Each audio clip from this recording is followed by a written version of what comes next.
બગડસા પીરની દરગાહ ખાતે છેલ્લા 50 વર્ષથી માલધારી સમાજ દ્વારા આ પરંપરા જળવાઈ રહી છે।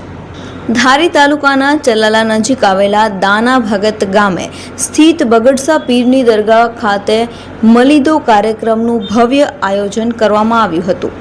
અંદાજે છેલ્લા 50 વર્ષથી માલધારી સમાજ દ્વારા આ પરંપરા સતત જળવાઈ રહી છે, જે ધાર્મિક આસ્થા અને સંસ્કૃતિનું સુંદર પ્રતિબિંબ રજૂ કરે છે।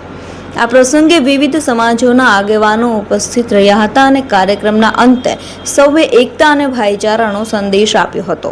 ખાસ કરીને હિન્દુ અને મુસ્લિમના સમાજના આગેવાનોની ઉપસ્થિતિએ આ કાર્યક્રમને વિશેષ મહત્વ આપ્યું હતું। દરગાહ ખાતે આજે એકતા, શ્રદ્ધા અને સામાજિક સુમેળનું જીવંત દ્રશ્ય જોવા મળ્યું હતું, જે બંને સમાજના લોકો ભાઈચારાની ભાવના સાથે જોડાયા હતા।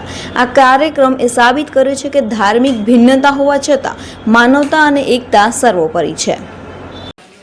અમે ગઢઈ મુસ્લિમ છીએ, અપાગી ગામ મહિલા, અને આ છેલ્લો 55 વર્ષ હાલે છે। મારી નાની ઉંમર 10-12 વર્ષ હતી ત્યારથી હું અહીંયા આવું છું, અને આ કાર્ય માલધારી સમાજ વસવાટ છે।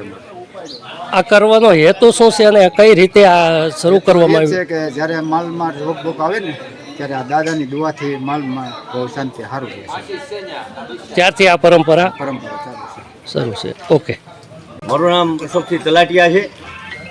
પંચાવતાર દાન મહારાજની ભૂમિમાં ભાઈચારાની ભાવના વર્ષોથી કાયમ અને અખંડ છે। ત્યારે હિન્દુ મુસ્લિમ તમામ સમાજના લોકો કોઈ પણ ધાર્મિક કાર્યક્રમ હોય તે હારે ઉજવે છે।